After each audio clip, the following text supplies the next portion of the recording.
At this point, you can decide to stop, but there's one last thing I normally do, and that is the camera raw filter. For all the other things you can do in raw, but to be able to do that again non-destructively, I would select all my layers together and convert them into one smart object. So I right click and choose convert to smart object.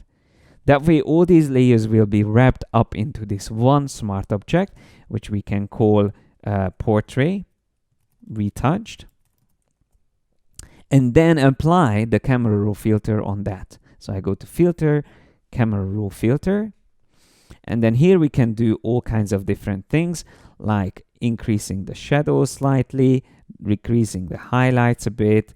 Then we can maybe decrease the overall exposure. I feel like it was a little bit overexposed.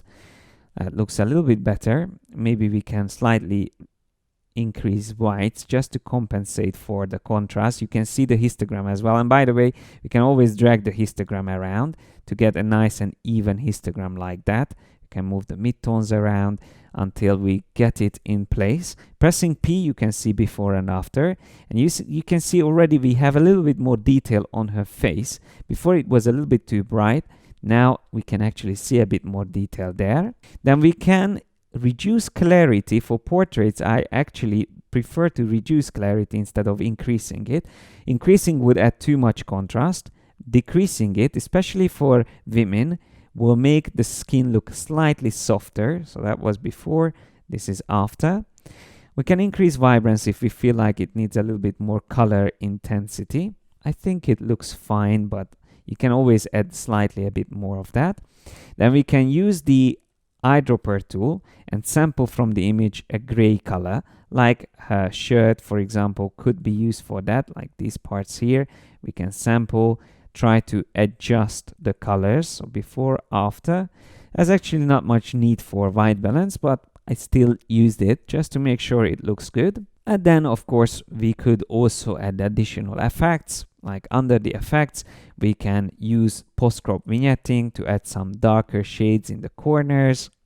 And we could go into even sharpening here to add an overall sharpening on the portrait, like that. And you can just keep on going, adding changes here, but I'm going to click OK and just show you one last time. So that was before and after. In case I want to make changes to my raw filter, I would double click on that and make my amends. If I want to make changes to what's inside the smart object, so if I want to access my retouch layers, I would just double click on the smart object's thumbnail, which will take me to the source where I can still access all these details. And in case of the teeth, I can always go back and select one of these layers or even create an additional new layer. I just realized that for the teeth, we can also use the healing brush or even spot healing brush and just go over some of these details to get rid of some of the different colored parts. Although we remove the yellow colors, we can still do a little bit even nicer and neater job there to just remove any unwanted colors. That's a little bit too much there. Yeah, something like that looks slightly better. So if I now turn this off and turn it back on, you can see the difference there. So now that we updated that small detail, we can go to the file menu, save these changes. So save it. And then when I close this and go back to the original one, so this is the actual file, here we can see before and after, before and after. And if you still feel like there's some changes needed, you can always go back, amend that, come back, save it, and so on and so forth. Overall, what I feel is my sharpness is too much. So now the skin doesn't look really good. So we can always reduce the sharpening effect or just adjust it until we get to a good result. But generally, that is like the whole workflow all together from start to finish. And we can check before and after from the history panel.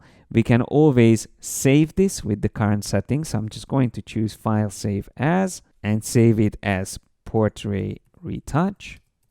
And because I use that option in the history panel, wherever I save a file, I get a snapshot. That way I can very quickly go back and forth from the original to see what I achieved. Just as a reminder, this is under the history options. Make sure you check create snapshot when saving. That way you can see before and after very quickly. So that was before and this is after. So applying all together the techniques, this is what we managed to achieve from the original raw photograph to the retouched and adjusted portrait. So once again, before and after. Now, I'm not saying that this is all you can do and whether this is the best retouching you can do, but I just wanted to show you a combination of all these techniques in one example. But to make sure you understand how retouching works, I'm going to show you the application of these tools on another example. So in the next video, we are going to do a restoration project.